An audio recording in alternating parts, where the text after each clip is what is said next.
नमस्ते दोस्तों, स्वागत है आपका हमारे TA ट्रैवल व्लॉग में, जहां हम आपको ले चलेंगे दुनिया के खूबसूरत और अनोखे कोनों की सैर पर। हर सफर में छुपी हैं नई कहानियां, अद्भुत नज़ारे और यादें, जिन्हें हम आपके साथ बांटना चाहते हैं।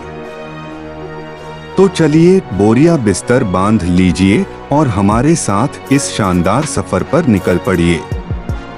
तैयार हैं? चलो शुरू करते हैं। आज हम एक योद्धा राजा की कहानी बोलने वाला हूं। तो चलिए शुरू करते हैं।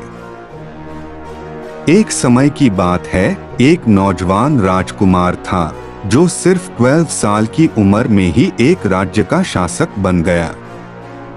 उसका नाम था ज़ाहिर-उर-दिन मोहम्मद बाबर। वो अपने पिता के स्वर्गवास के बाद फरगाना, आज का उज़्बेकिस्तान का बादशाह बना, लेकिन तकदीर ने उसके लिए कुछ और ही सोचा था। बाबर का सपना था एक बड़ा और मजबूत साम्राज्य बनाना। उसने समरकंद जीता, लेकिन कुछ ही समय बाद उससे खो दिया। दुश्मनों ने उसका राज्य छीन लिया और उससे अपना हाय देश छोड़कर भटकना पड़ा। मगर बाबर एक योद्धा था, हार उसके शब्दों में नहीं थी। बाबर को पता चला कि हिंदुस्तान एक संपन्न देश है, लेकिन वहां की राजनीति बिखर चुकी है। इब्राहिम लोधी, जो दिल्ली का सुल्तान था, उसके अपने ही आमिर उसके विरुद्ध हो गए थे। तभी पंजाब के एक शासक दौलत खान लोधी और दिल्ली के एक शाही वंशज राणा संगा ने बाबर से मदद मांगी। बाबर ने सोचा, अगर मुझे एक मजबूत साम्राज्य बनाना है तो हिंदुस्तान जीतना होगा। बाबर अपनी छोटी लेकिन सक्षम सेना लेकर हिंदुस्तान आया। उसकी सेना टर्क और मंगोल युद्ध नीति से ट्रेंड थी। उसने टॉप-ऑन और गन पाउडर का सहारा लिया, जो हिंदुस्तान में नए हथियार थे। 21 अप्रैल 1526 को पानीपत के मैदान में बाबर और इब्राहिम लोधी की सेनाएं आपस में भिड़ गई। बाबर की युद्ध नीति और तोपखाना के सामने इब्राहिम लोधी की भरी भरकम सेना टिक नहीं पाई।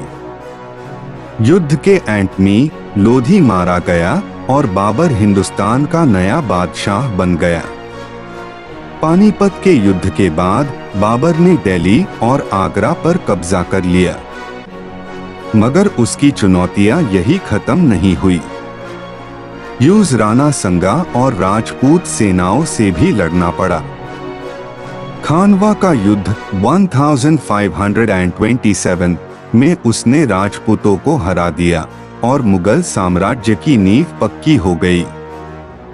लेकिन बाबर सिर्फ एक योद्धा ही नहीं, बल्कि एक शायर और सोचने वाला राजा भी था। उसने बाबूरनामा लिखा, जो एक आत्मकथा है जिसमें उसने अपनी जिंदगी के अनुभव लिखे हैं। 1530 में सिर्फ 47 साल की उम्र में बाबर की मृत्यु हो गई। उसने अपनी अंतिम इच्छा के अनुसार काबुल, अफगानिस्तान में दफनाया गया। बाबर ने सिर्फ एक साम्राज्य ही नहीं बनाया, बल्कि एक नए युग की शुरुआत की। उसके पुत्र हुमायूं, ओठा अकबर और आगे चलकर शाहजहां और औरंगजेब ने उसके सपने को और बड़ा बनाया। आज भी बाबर एक महान योद्धा, राजा और एक कलाकार के रूप में याद किया जाता है। तो है फ्रेंड, हमारे ये वीडियो कैसे लगा कमेंट में जरूर बताना, और ऐसे स्टोरी टेलिंग ट्रैवल वीडियो देखने के लिए हमारे चैनल को सब्सक्राइब करें और लाइक शेयर कमेंट करना ना भूलिए। Bye bye, take care.